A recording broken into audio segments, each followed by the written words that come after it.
Picture this, a nation that has been invaded, conquered, revolutionized, and rebuilt more times than almost any other country on earth.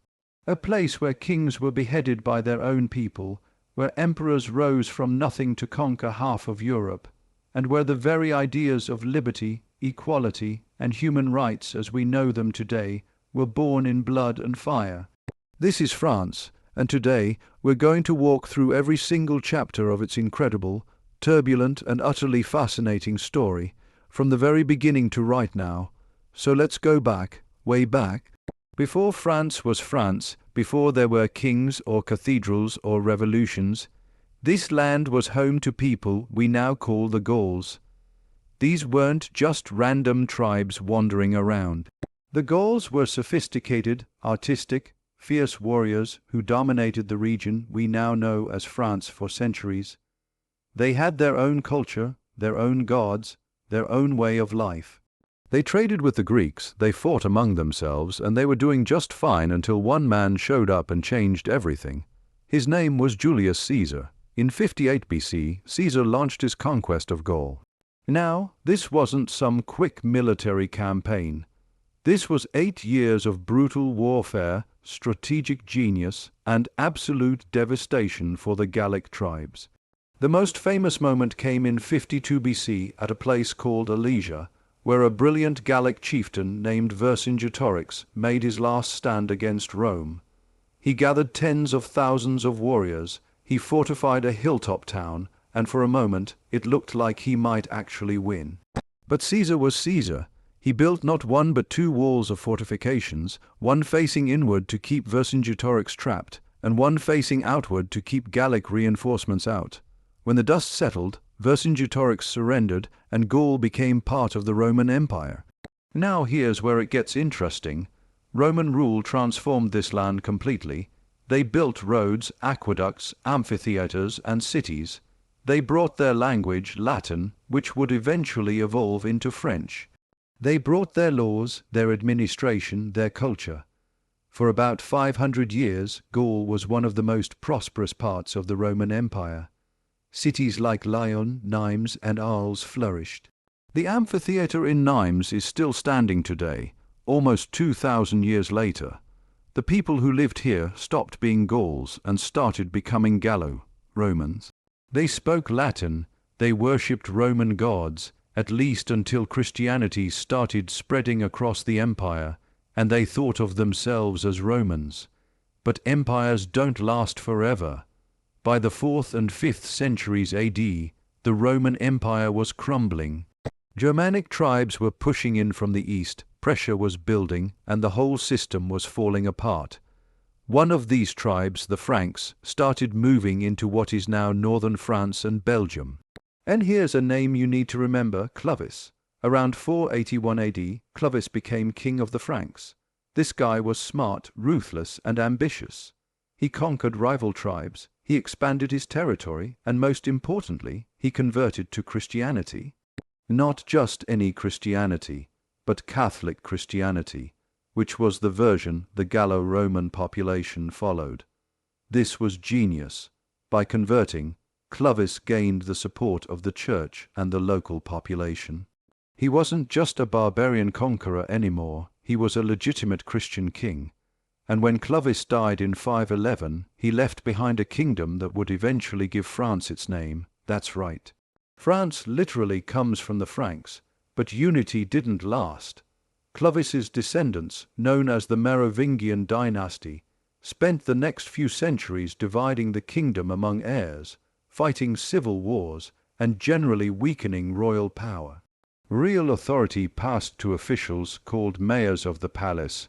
One of these mayors, Charles Martel, became legendary in 732 when he defeated a massive Muslim army at the Battle of Tours, stopping the expansion of Islamic rule into Western Europe. His grandson, known to history as Charlemagne, would become one of the most important figures in all of European history. Charlemagne became king of the Franks in 768, and this man had ambitions. Big ambitions. Over the next 40 years he conquered most of Western Europe. He pushed into Germany, into Italy, into Spain. He spread Christianity by the sword. He established schools, promoted learning, and basically created what we now call the Carolingian Renaissance. On Christmas Day in the year 800, the Pope crowned him Emperor of the Romans. Think about that. 300 years after the fall of Rome in the West, here was a Germanic king being crowned Roman Emperor. Charlemagne had essentially recreated the Western Roman Empire, and he ruled it from his capital at Aachen. But here's the thing about great empires built by great men. They often don't survive the great man's death. When Charlemagne died in 814, his empire was too big, too diverse, and too dependent on his personal authority. His son Louis the Pious tried to hold it together, but after Louis died, his 3 sons went to war.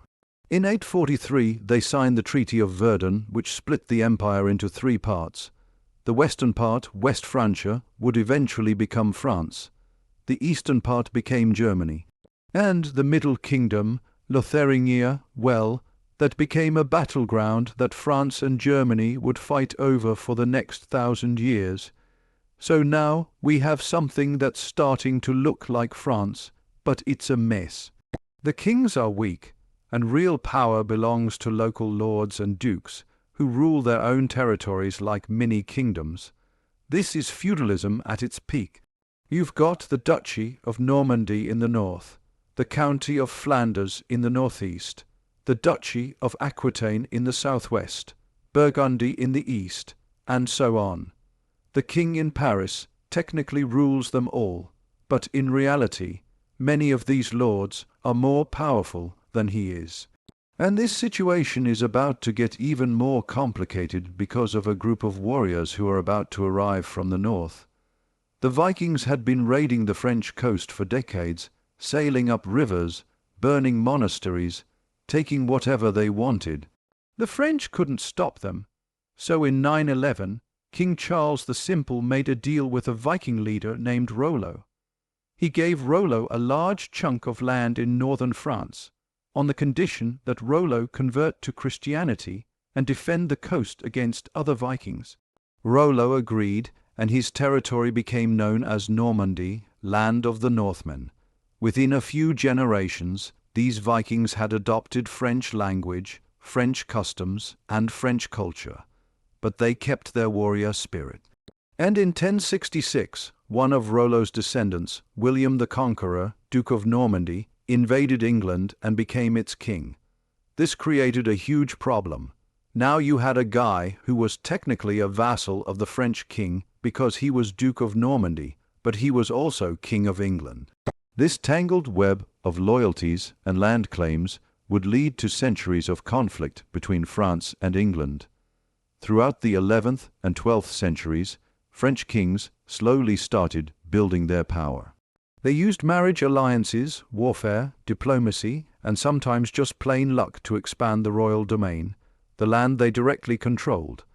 King Louis VI, King Louis VII, and especially King Philip II, known as Philip Augustus, were masters of this game. Philip Augustus fought against the English king Richard the Lionheart and his brother John, and by the time Philip died in 1223, he had tripled the size of the royal domain. France was becoming a real centralized kingdom. The 13th century saw France at its medieval peak. King Louis IX, later Saint Louis, was considered the ideal Christian king, pious, just, a crusader who actually went on crusade twice, though not very successfully. Paris was becoming one of the great cities of Europe. The University of Paris was one of the leading centers of learning. And then, French kings started building these massive Gothic cathedrals that still take your breath away today. Notre Dame in Paris, Chartres, Reims, Amiens.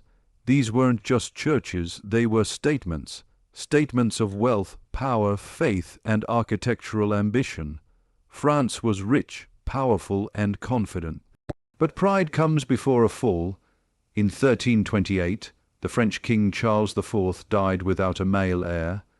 The throne passed to his cousin Philip VI, but there was someone else who thought he had a claim.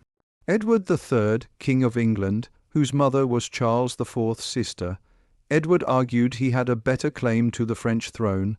The French said absolutely not, We're not letting some English king rule France.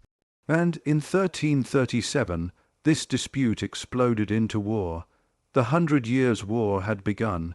Now, despite the name, this war didn't last exactly 100 years.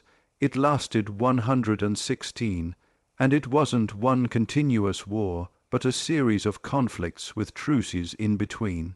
The English won stunning victories early on. At Crécy in 1346 and at Poitiers in 1356, English longbowmen absolutely devastated French knights. In 1315 at Agincourt, Henry V of England won one of the most lopsided victories in military history. By 1420, things looked hopeless for France. The English and their Burgundian allies controlled most of northern France, including Paris. The French king Charles VII wasn't even crowned yet, hiding south of the Loire River, mocked as the King of Burges. And then something extraordinary happened. In 1429, a peasant girl from the village of Domremy showed up at Charles's court. Her name was Joan of Arc. She was 17 years old, and she said God had sent her to save France. Now imagine being Charles. You're losing a war, your own people doubt your legitimacy, and this teenage girl shows up claiming divine visions. But Charles was desperate enough to give her a chance. He gave Joan armor, troops, and sent her to lift the English siege of Orleans. And incredibly, she succeeded. Joan inspired the French troops, she lifted the siege, she won battles, and she escorted Charles to Rheims, where he was properly crowned king. For about a year, Joan was the hero of France. But then her luck ran out. In 1430, she was captured by the Burgundians, sold to the English, put on trial for heresy and witchcraft, and burned at the stake in Rouen. She was 19 years old. But her impact lived on. Joan had changed the momentum of the war, French morale was restored, and over the next 2 decades the French slowly pushed the English back. By 1453 the war was over. England had lost almost all its territory in France except Calais. France had won, barely, after more than a century of devastation. The country that emerged from the 100 Years' War was different. Stronger, more centralized. The kings who followed, Louis XI, Charles VIII, Louis XII, Francis I, they built on this foundation. They expanded royal power, they weakened the nobles, they created a professional army and bureaucracy. France was becoming an absolute monarchy where the king's word was law, and culturally something amazing was happening. The Renaissance had arrived. Francis I, who ruled from 1515 to 1547, was obsessed with Italian art and culture. He invited Leonardo da Vinci to France. Leonardo spent his last years at the Château de Clos-Luz, and when he died, Francis supposedly wept. French nobles started building those incredible chateaux along the Loire Valley, like Chambord and Chenonceau. Artists, writers, and thinkers flourished, but at the same time, religious tensions were rising. Martin Luther had started the Protestant Reformation in Germany, and Protestant ideas were spreading to France. French Protestants, called Huguenots, were growing in number, especially among nobles and the middle class, and the Catholic monarchy and church were not happy about it. In 1562, these tensions exploded into the French Wars of Religion. This wasn't just one war, but 8 separate conflicts over 36 years.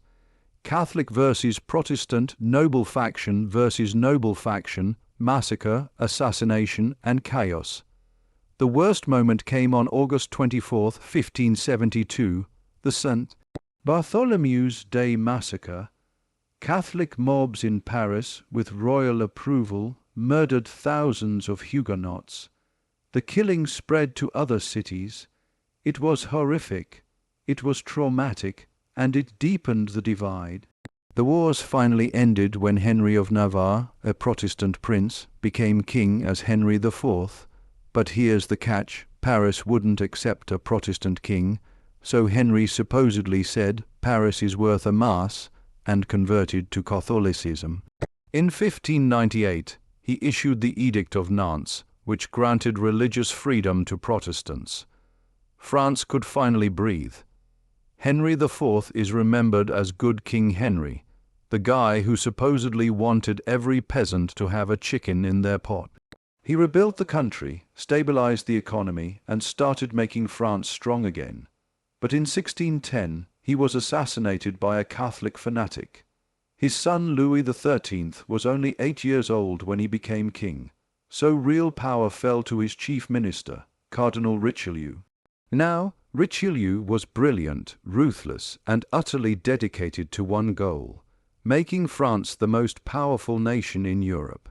He crushed the political power of the Huguenots. He undermined the independence of the nobles, and he involved France in the 30 Years' War, supporting Protestant German princes against Catholic Austria. Because for Richelieu, French power mattered more than religious solidarity.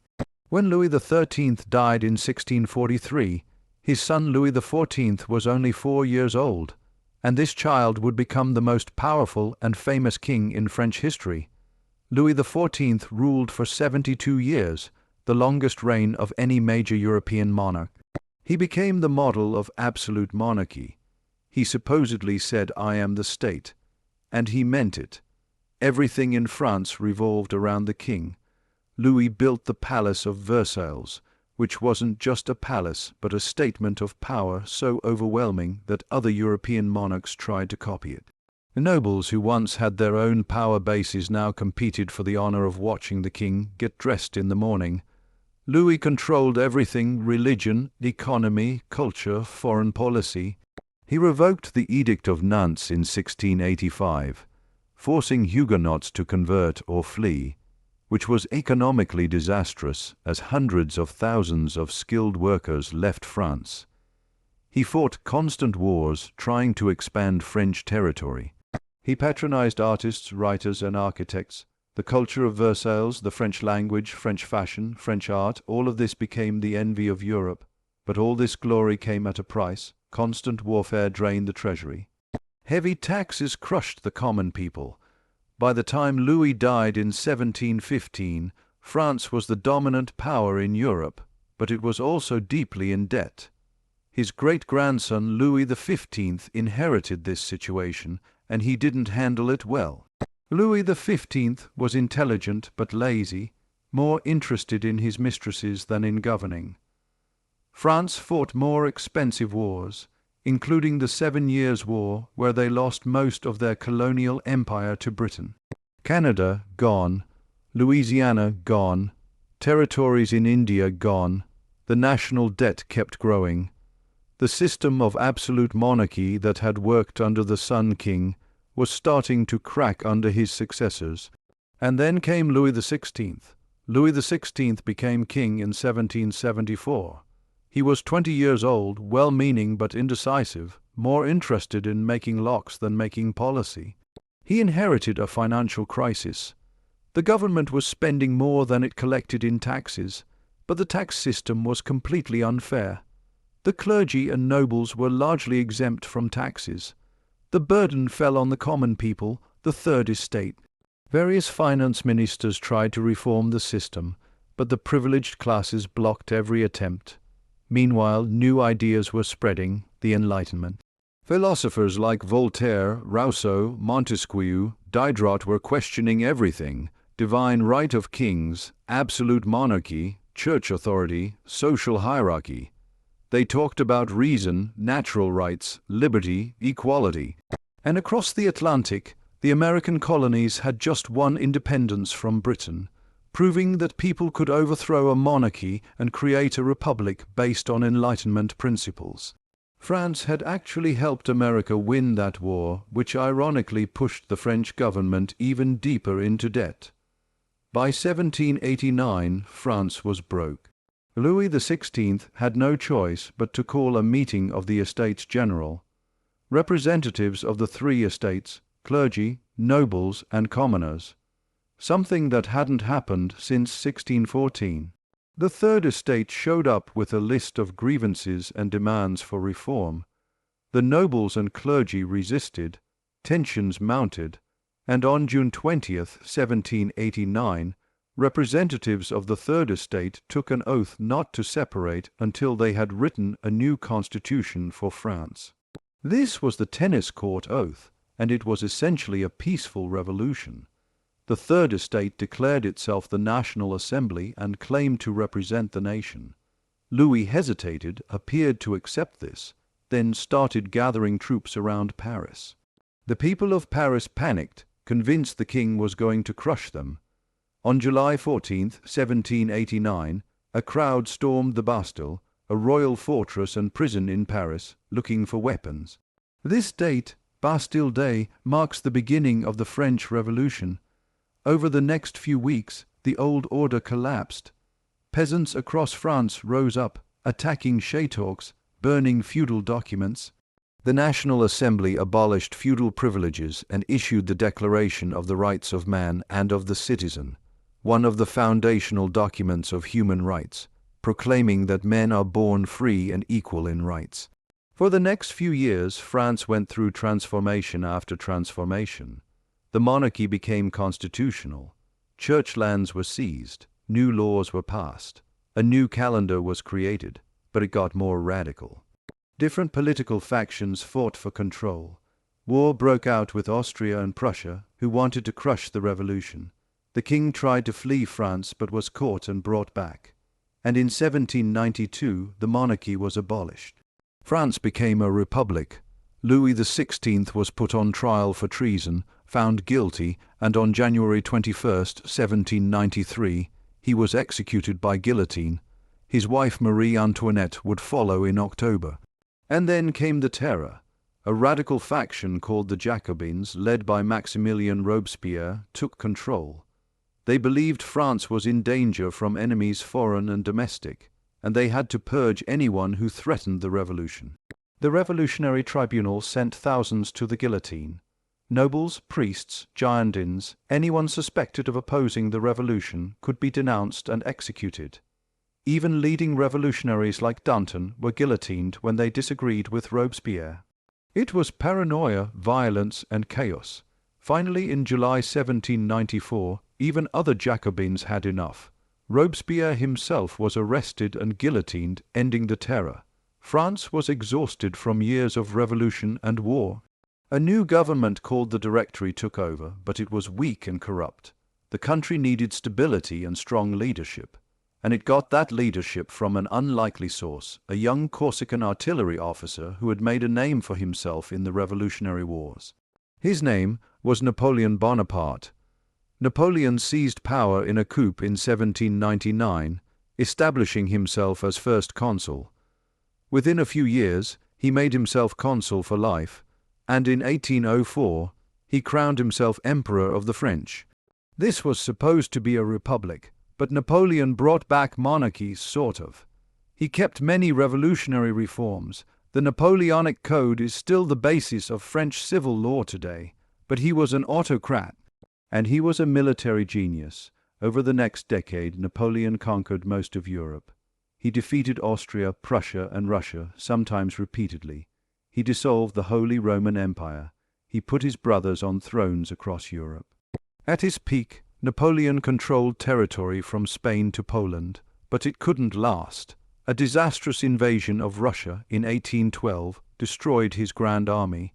He lost 500,000 men to cold, hunger, and Russian resistance. European powers formed coalition after coalition against him. After being defeated in 1814, Napoleon was exiled to the island of Elba. But in 1815 he escaped, returned to France, and for 100 days he was emperor again. It all ended at Waterloo in June 1815, where British and Prussian forces defeated him definitively. Napoleon was exiled again, this time to remote St. Helena in the South Atlantic, where he died in 1821. But his legacy endured. He had changed Europe forever. After Napoleon's fall, the old Bourbon monarchy was restored, but France had changed too much to go back to how things were before 1789. The next decades saw constant political instability. The restored Bourbons were overthrown in 1830. A new constitutional monarchy under Louis Philippe lasted until 1848, when revolution broke out again. France became a republic, the Second Republic, and in 1848 they held elections. Napoleon's nephew, Louis Napoleon Bonaparte, won the presidency in a landslide because of his famous name. But Louis Napoleon wanted more than the presidency. In 1851 he staged a coup, and in 1852 he declared himself Emperor Napoleon III. The Second Empire had begun. Napoleon III tried to emulate his uncle's glory. He modernized Paris, having Baron Haussmann redesign the city with those wide boulevards and grand buildings that still define Paris today. He promoted industry and economic growth. He fought wars in Crimea, in Italy, in Mexico. But in 1870 he made a fatal mistake. He declared war on Prussia. Prussia was now led by Otto von Bismarck, one of the shrewdest statesmen in history, and its army was modern and efficient. The Franco-Prussian War was a catastrophe for France. Within weeks, French armies were defeated. Napoleon III himself was captured at the Battle of Sedan. When news reached Paris, crowds overthrew the Second Empire and declared the Third Republic. But the war wasn't over. Prussian armies besieged Paris through the brutal winter of 1870 to 1871. Parisians were reduced to eating rats and zoo animals. Finally, France surrendered. The peace terms were humiliating. France had to pay massive reparations and give up Alsace and part of Lorraine to the new German Empire, which Bismarck proclaimed in the Hall of Mirrors at Versailles, adding insult to injury. The loss of Alsace-Lorraine became a wound in the French national psyche, something many French people never forgave or forgot, but they had more immediate problems. In spring 1871, Parisians, angry at the defeat and the conservative government, rose up and established the Paris Commune, a radical government that controlled the city for 2 months. Government troops eventually retook Paris in brutal street, fighting that left thousands dead. The Commune was crushed, but it became a symbol for socialist and communist movements. The Third Republic that emerged was messy, unstable, and deeply divided between conservatives, liberals, socialists, Catholics, and anti-clericals. Governments rose and fell constantly, but despite political chaos, France prospered. This was the Belle Époque, the beautiful era. Paris became the cultural capital of the world. The Impressionists revolutionized art. The Eiffel Tower was built for the 1889 World's Fair, a bold statement of engineering and modernity. Literature, music, fashion, and science flourished. France rebuilt its military, formed an alliance with Russia, and nursed its grudge against Germany. And then in 1914 everything exploded. The assassination of an Austrian archduke triggered a cascade of alliances and mobilizations. Within weeks, Europe was at war. Germany declared war on France and invaded through Belgium. French and British forces stopped the German advance at the Battle of the Marne, just 30 miles from Paris. Then both sides dug trenches, and the war became a stalemate. 4 years of unimaginable horror followed. Trench warfare, poison gas, artillery barrages, battles like Verdun and the Somme, where hundreds of thousands died for tiny gains of ground. Northern France became a moonscape of mud, barbed wire, and shell craters. France paid an enormous price in World War I. 1.4 million French soldiers died. Millions more were wounded. An entire generation of young men was devastated. But when Germany finally collapsed in November 1918, France had won. At the Treaty of Versailles, signed in that same Hall of Mirrors where Germany had humiliated France in 1871, the French got their revenge. Germany lost territory, was forced to pay massive reparations, and had to accept sole blame for the war. France regained Alsace-Lorraine, but the victory was hollow. So many dead, so much destruction. So much debt and the treaty's harsh terms on Germany would plant the seeds for an even worse conflict. The 1920s and 30s were turbulent decades. France struggled economically, politically divided between left and right, communists and fascists watching with alarm as Mussolini took power in Italy, as Hitler rose in Germany. France tried to build alliances and fortifications. They built the Maginot Line, a massive system of fortifications along the German border, convinced it would stop any invasion. But when war came again in September 1939, it didn't come where they expected. In May 1940, Germany invaded. But instead of attacking the Maginot Line directly, they went around it through the Ardennes forest and Belgium, exactly like World War I but faster and more devastating. German tanks and aircraft smashed through French defenses. Within 6 weeks, France collapsed. It was shocking, humiliating, almost incomprehensible. This was supposed to be one of the great powers of Europe, and they had been defeated in 6 weeks. The government fled Paris. Marshal Philippe Pétain, a World War I hero, signed an armistice. France was divided. Germany occupied the north and west, including Paris. Pétain's collaborationist Vichy government controlled the south. But not everyone accepted defeat. A relatively unknown French general named Charles de Gaulle had escaped to London. On June 18, 1940, he broadcast a radio message to France. He said France had lost a battle, not the war. He called on French people to resist, to continue the fight. Most French people didn't hear the broadcast, and most who did probably thought he was crazy. But de Gaulle's Free French movement became the symbol of French resistance. For 4 years, France lived under occupation. Some French people collaborated with the Nazis. Some actively resisted. Most just tried to survive. The Vichy government helped round up Jews for deportation to death camps. 76,000 French Jews were murdered in the Holocaust, a dark stain on French history that the country has struggled to confront. Meanwhile, de Gaulle built his Free French forces, and inside France, resistance networks sabotaged German operations, gathered intelligence and prepared for liberation. Liberation came in 1944. Allied forces landed in Normandy on D-Day, June 6th. They fought their way inland, and by late August they were approaching Paris. On August 25th, Paris was liberated, and de Gaulle triumphantly marched down the Champs-Élysées. By May 1945, the war in Europe was over. But France was devastated, humiliated by the speed of its defeat, and divided over collaboration versus resistance. France was given a seat on the UN Security Council and treated as a victor, but everyone knew it was a courtesy. De Gaulle helped found the Fourth Republic, but he quickly became frustrated with its parliamentary system and resigned. The Fourth Republic governed France for the next 12 years, overseeing economic reconstruction and the beginnings of European integration. But it faced one crisis it couldn't handle: decolonization. France had a vast colonial empire, and after World War II, independence movements erupted.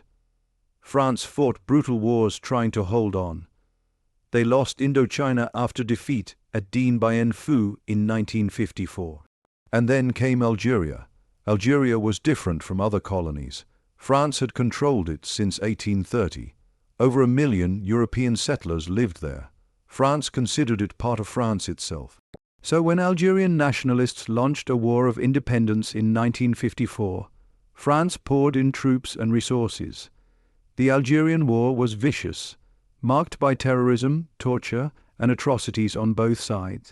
It tore French society apart. The military felt betrayed by politicians. In 1958, the crisis became so severe that the government collapsed and the army nearly attempted a coup. The only man with enough prestige to resolve the crisis was de Gaulle.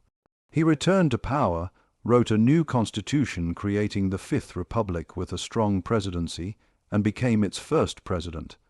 Most people expected de Gaulle to keep Algeria French. Instead, after years of fighting, He concluded France couldn't win and Algeria should be independent. In 1962, Algeria gained independence. French settlers fled, over 1 million refugees. It was traumatic, but it ended the war.